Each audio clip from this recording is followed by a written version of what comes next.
Sachin GIDC પોલીસે ઉચ્ચ અધિકારીઓના માર્ગદર્શન હેઠળ મર્ડરના ગુનામાં નાસ્તો ફરતો આરોપી બદ્રીનાથ ઉર્ફે મિથુનને ગણતરીના દિવસોમાં ઝડપી પાડ્યો છે।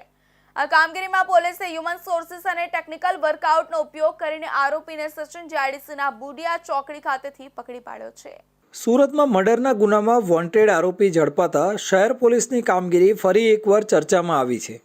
માત્ર ગણતરીના દિવસોમાં ફરાર આરોપીને ઝડપી પાડતી સચિન જીઆઈડીસી પોલીસની આ કામગીરીને તકેદારીપૂર્ણ ગણાવી શકાય। સચિન જીઆઈડીસી પોલીસ સ્ટેશનની ટીમે પોતાના ઉચ્ચ અધિકારીઓના માર્ગદર્શન હેઠળ એક મહત્વપૂર્ણ સિદ્ધિ હાંસલ કરી છે। મર્ડરના ગંભીર ગુનામાં વોન્ટેડ અને નાસ્તો ફરતો આરોપી બદ્રીનાથ ઉર્ફે મિથુનને પોલીસે બુડિયા ચોકડી વિસ્તારથી ઝડપીને કાયદાના હવાલે કર્યો છે। આ ઓપરેશન માટે પોલીસે હ્યુમન સોર્સિસ અને ટેકનિકલ સૂત્રોનો સહારો લઈ વ્યૂહાત્મક રીતે આરોપીની હાજરી અંગે ચોક્કસ માહિતી મેળવી હતી। બાદમાં જાળવેલી રેકી અને સર્વેલન્સના આધારે તેને ઝડપી પાડવામાં સફળતા મળી હતી।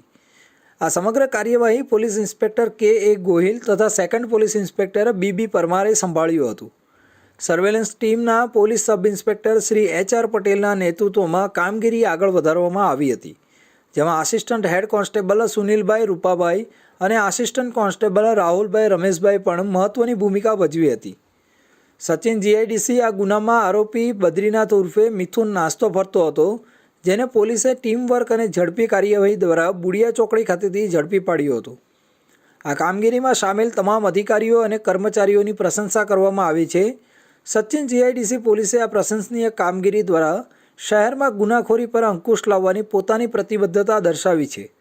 પોલીસે જણાવ્યું કે નાસ્તા ફરતા આરોપીઓને પકડવા માટે અને વણશોધાયેલ ગુનાઓનો ભેદ ઉકેલવા માટે આવી કામગીરી ભવિષ્યમાં પણ ચાલુ રહેશે।